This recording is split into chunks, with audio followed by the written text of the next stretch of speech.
All right, so in this lesson, we're going to look at what life was like in the Roman Empire, as well as exploring some of those early emperors.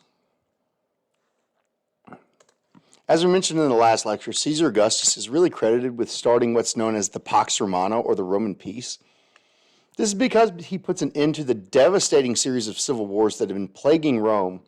And with this relative peace and prosperity, it would really allow for the spread of Roman culture widely throughout the Mediterranean area.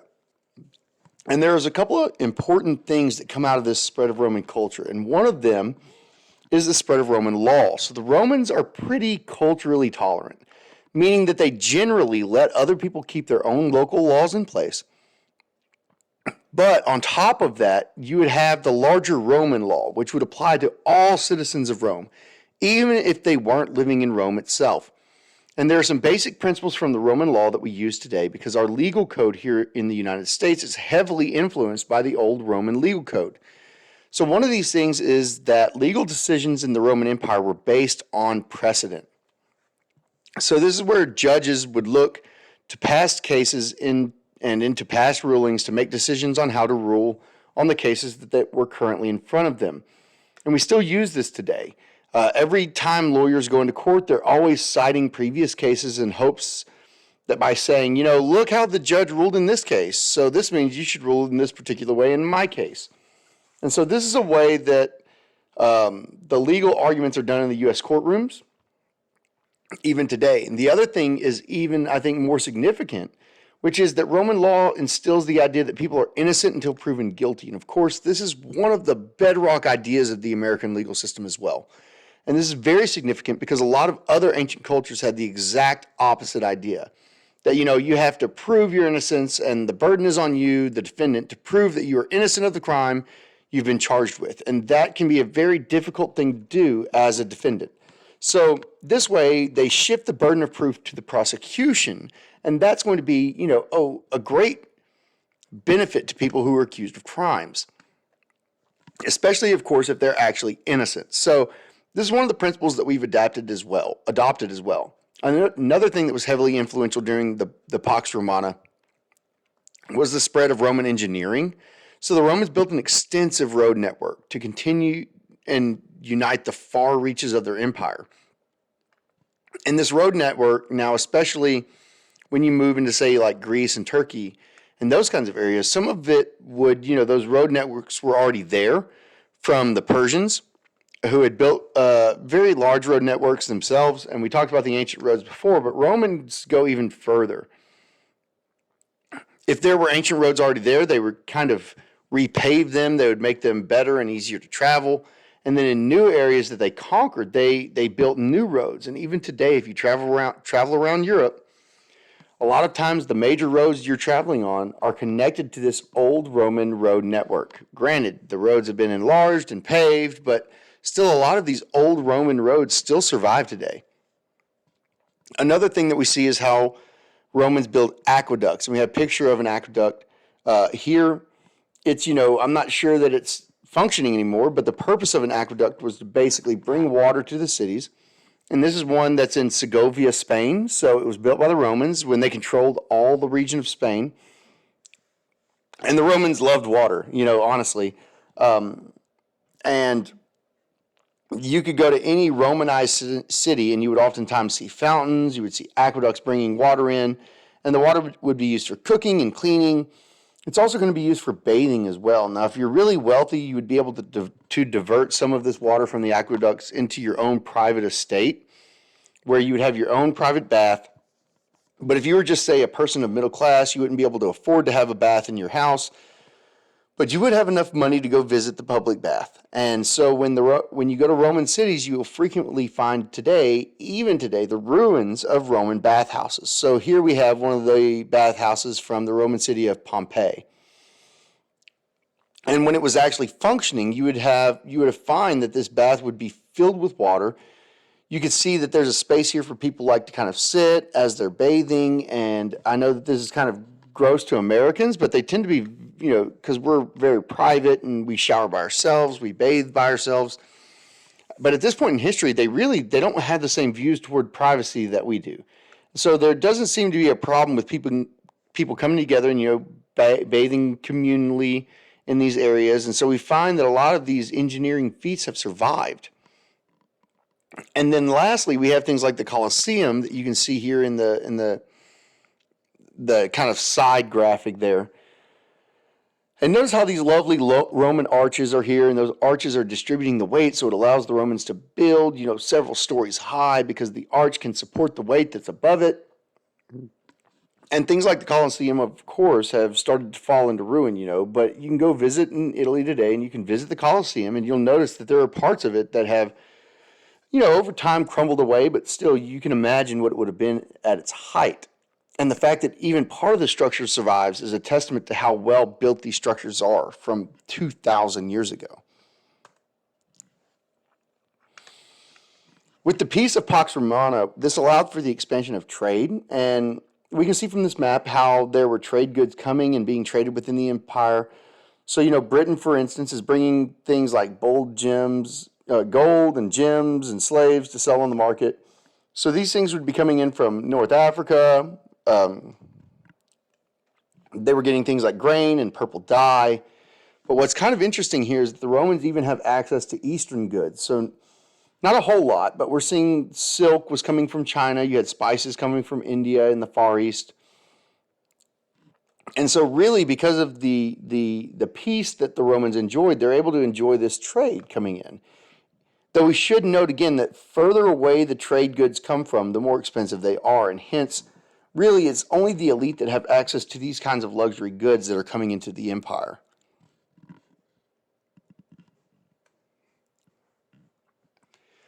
We also know a bit about daily life in the Roman Empire from archaeological excavations of the city of Pompeii. So Pompeii was very famous because in the year 79, there was a big eruption in Mount Vesuvius.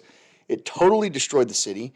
Many people were not able to evacuate from the city, and so they were killed as waves of superheated gas and ash coated the city. And what's interesting thing about that, slide did something weird there.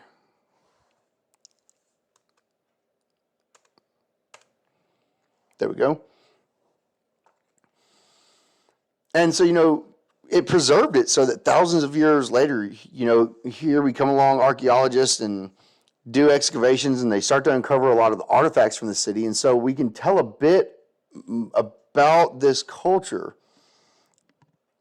And you see there's a love scene here between a man and a woman. We can see the importance that music has in culture as the lady is playing a lyre and probably singing a song to her, her boyfriend or husband or lover who's sitting next to her. We also have this fresco that's been preserved in Pompeii. It tells us the Romans are cultural borrowers because it references a story from Greek mythology. This individual here, she kind of has horns on her head. If you look closely, this is Io. And Io was a human who was being chased by Zeus because Zeus wanted to, make her his girlfriend because that's what Zeus did. And she really didn't want to because, obviously. And so what's kind of interesting is that you have these paintings, and then you also have a fresco of Isis, not Isis, Isis being brought, and and you have these weird mystery cults, basically all these different things coming from different cultures, different areas all over the place. We also have a mixing of religions and Hellenistic ideas being shown here. And the cult of Isis and the mystery cults operating in Pompeii. Forensic anthropologists have also studied bodies and the remains of people who were killed at Pompeii to tell them a little bit about how they lived. And we have an image of a master and slave. They surmise that there has to be a class difference between the two because, one skeletal structure does not show a lot of wear and tear, but the other does. There's compression of the vertebra, suggesting it was a person who had to do a lot of heavy labor and lifting. And so the supposition is that the person was probably a slave. They've actually found other slaves who have been shackled, and they can tell that that was a person who had what status they were in society, but it tells us a little bit more about the relationship. and the different class structures that was in Pompeii at the time.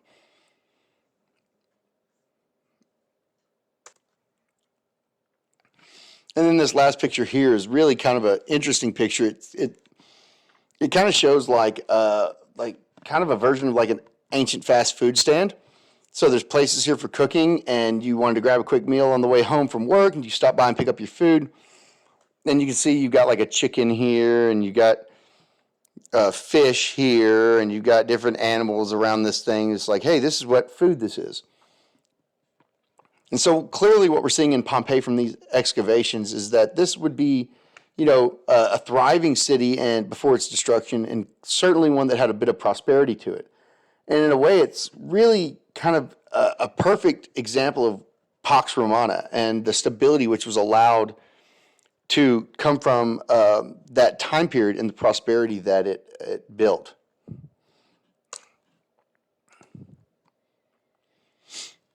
Well, the Pax Romana brought many benefits to the people living in the Roman Empire. The Roman Empire did have one major problem, and I like to call it the problem of succession, because power concentrated in the hands of a single individual, if you get somebody in charge of the empire that doesn't really want to do with the power what it's supposed to, it can create instability at the top. And if you're someone who's like a farmer living outside the city of Rome, your daily life is pretty much not impacted by who happens to be the emperor. But if you're a member of the elite, let's say a member of the Senate, then the person in charge of the empire can have a major impact on your life. So clearly, I think we've established that Caesar Augustus was a pretty good ruler. He was definitely not interested in lording over the people. He's trying to do things that are going to benefit the citizenry. But we can contrast that with the attitude of some of his successors. The immediate successor of Caesar Augustus is a man by the name of Tiberius. And it's not that Tiberius is a bad leader. In fact, he does a lot of the same things Augustus does at the early part of his reign. But towards the end of his reign, Tiberius gets really tired of ruling. And he kind of goes into semi-retirement. He spends a lot of time on his island of pleasure. And it's not really, he doesn't really take an active role in government. And so he starts to create some instability, and it's really Tiberius' successor that we start to see the real problem emerging. So Tiberius is succeeded by a man named Caligula, although I should note Caligula is really his nickname, and it's a nickname that kind of sticks and everyone goes with. The name Caligula literally means little boots.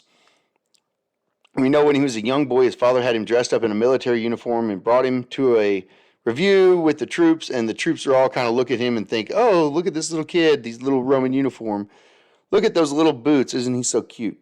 And so the nickname of Little Boots kind of sticks with him, and that's what historians tend to call him by. But Caligula, when he becomes emperor, he had a really sad childhood. Interesting nickname. When his dad dies and he's young, his mother and his brother accuse Emperor of Tiberius of having a hand in the death of Caligula's dad. And the emperor didn't take that very well, so he imprisons Caligula's mom and brothers, and Caligula basically becomes raised by his sisters, and at one point he's taken by Tiberius to that pleasure island, and there's definitely a possibility that he's probably sexually abused, and this point in his life is certainly, has Caligula growing up with not having a great relationship with people. And he was more than likely involved in kind of an incestuous relationship with his sister. We also know that he becomes emperor and he starts to go off. He suffers, this high fever. At one point, he gets very sick. He almost dies. And when he recovers from that illness, something seems to have gone very wrong and makes him very mentally unstable. So one of the stories that's told about Caligula is that, he declares war on Poseidon. He has his soldiers throw spears into the sea to get Poseidon, which, if you think about it, is just kind of crazy. Another thing that he did was he took his horse and made it consul of Rome, though there is some dispute on whether he did that actually thinking his horse could be consul or whether he did it as a joke. But certainly you're kind of seeing, even if it is a joke, that you've got someone who's really not focused on, the kind of Roman values and of,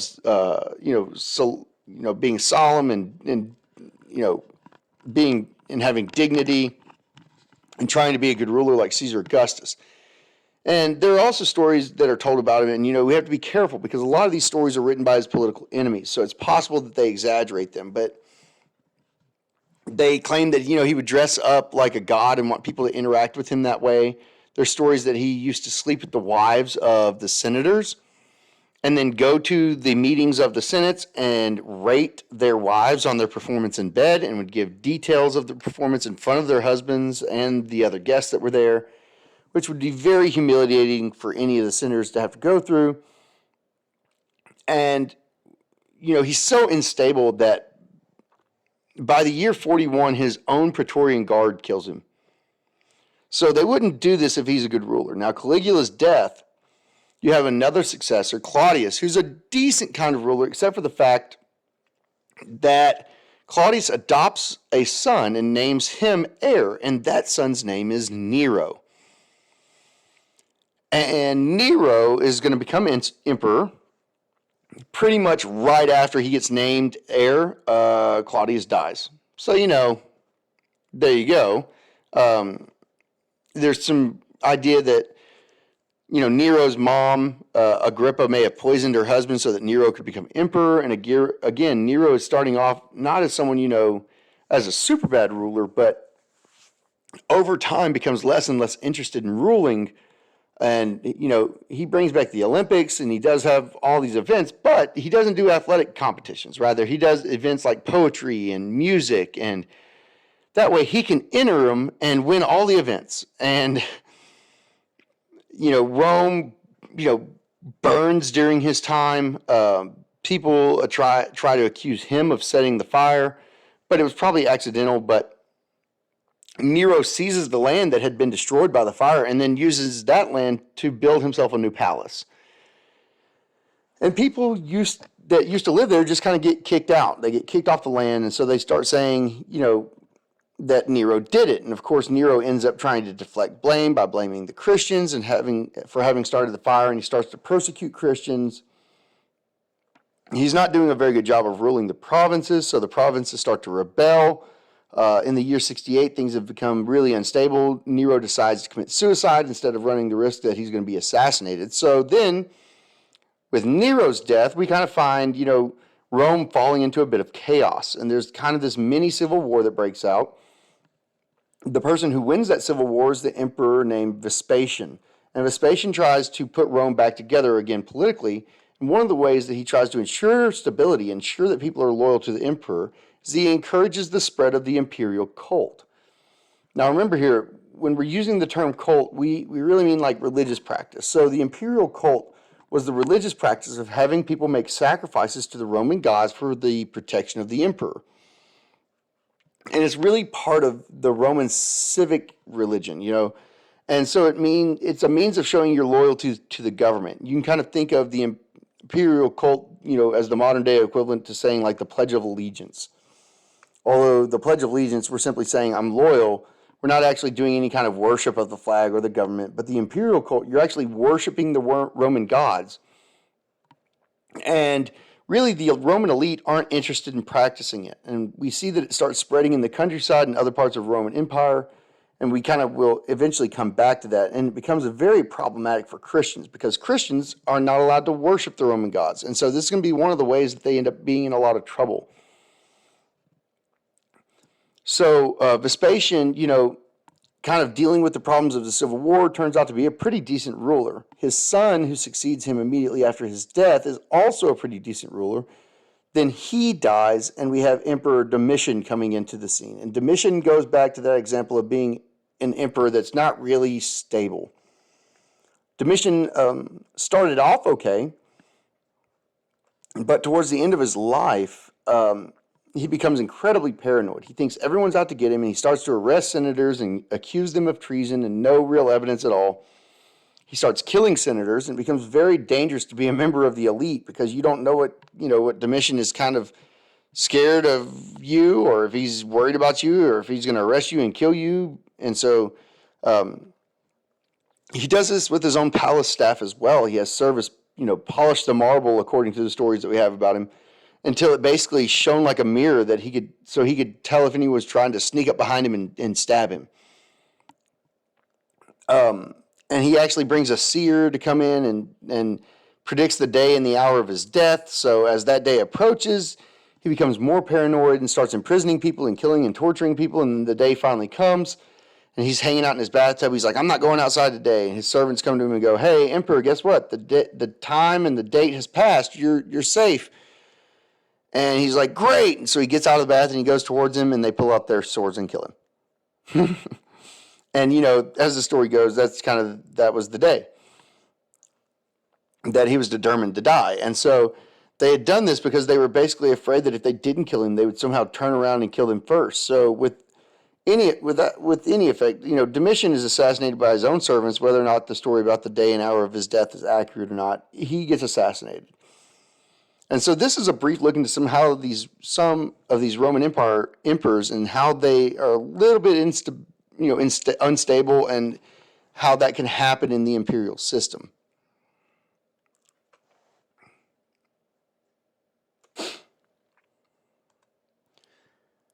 So, after Domitian is assassinated, Rome once again falls into a kind of a mini civil war, but things start to look up for Rome because the emperors that succeed Domitian are known as the Five Good Emperors.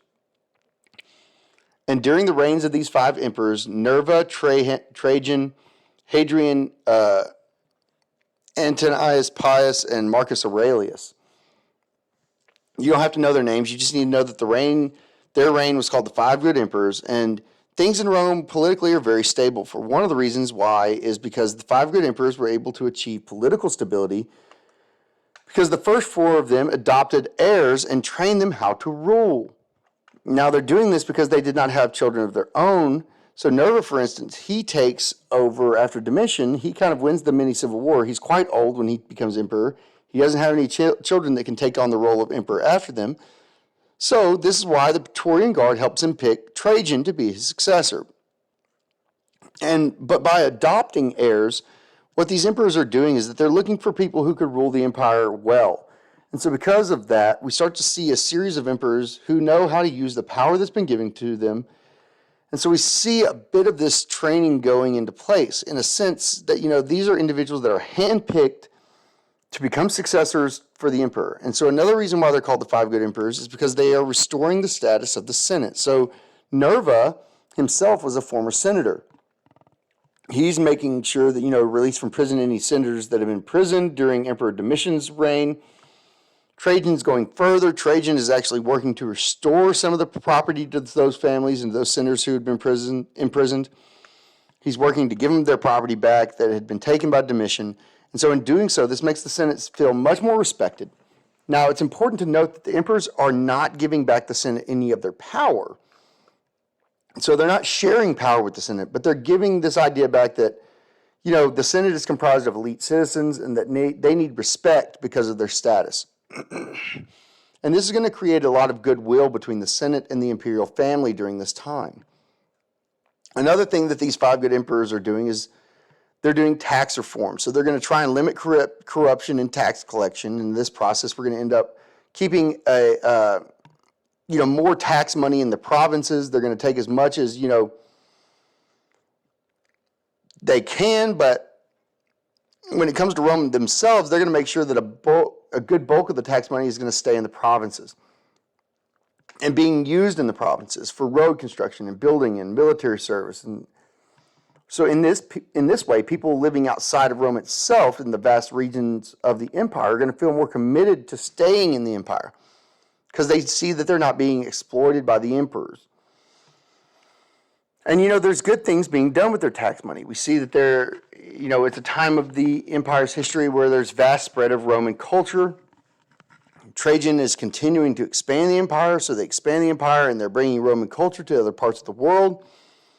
And everywhere the Romans go, they kind of bring their culture with them. And you can see the example of a Roman bathhouse, right, that we talked about. And a modern day photo of one of these public bathhouses, and you'll see that it's not even in Italy. This is a bathhouse in England. So it's in England, and it's a remote part of the Roman Empire, but yet they have some Roman culture in the form of their bathhouses. So this is in England again, and you can actually go and visit this. This is actually in the English town of Bath, which was named after the fact that They're building Roman bathhouses there. The final thing that we can say about the five good emperors is they defend the borders. So we have an image of a wall here that Emperor Hadrian builds. It's also in England. It's kind of northern England. And the idea was, to protect the Romanized part of Britain from the Celtic groups that lived north of the wall. And they are known as the Picts. And today we'd call them, the Scottish. But at the time they were known as the Picts. And the purpose of this wall is to keep the Picts from being able to invade Roman Britain. It wasn't really successful. In general, if you look throughout history, walls are not that good at keeping people out. They're better at keeping people in. So in general, what would happen is, a lot of the wall, they would build these forts. You can see the ruins of the fort area at the different points along the wall. And they were really well guarded. The wall's not that high, so usually the Picts would just hop over the wall, go raid, and then come back and hop over the wall. But still, the idea is they're trying to defend the borders of the empire. So for all these reasons, these individuals are known for bringing stability to the Roman Empire, so we give them the nickname of the five good emperors. The last of the five good emperors was an emperor named Marcus Aurelius, and when he dies, we see that the Roman Empire is going to start a long period of crisis and decline. In part, this is because, as we learn in the later lesson, Marcus Aurelius, who does have a son who rules after him, and this son was not well trained on how to rule. But also, more significantly, what we see is that during the reign of the five good emperors, that expansion comes to an end. Trajan is able to expand the empire, but after Trajan, we really don't see any of the remaining five good emperors being able to expand further. And with the end of expansion, this is going to start putting some new strain and stress on the Roman Empire, and it's going to start to threaten the empire's stability and prosperity. And we kind of see that. And when we get to the lesson about the decline of the Roman Empire, the other thing that we can say, though, is that the historical significance is in looking, how Caesar Augustus creates the Pax Romana and the great benefits of the people of the Roman Empire that provided. For this reason, it's really the perfect environment for the birth of Christ. Not only but that this early Roman Empire, because of its relatively stable environment, is going to aid the spread of Christianity. So in the next lesson, we're going to be looking at the origins of Christianity, and that's where we're going to turn next.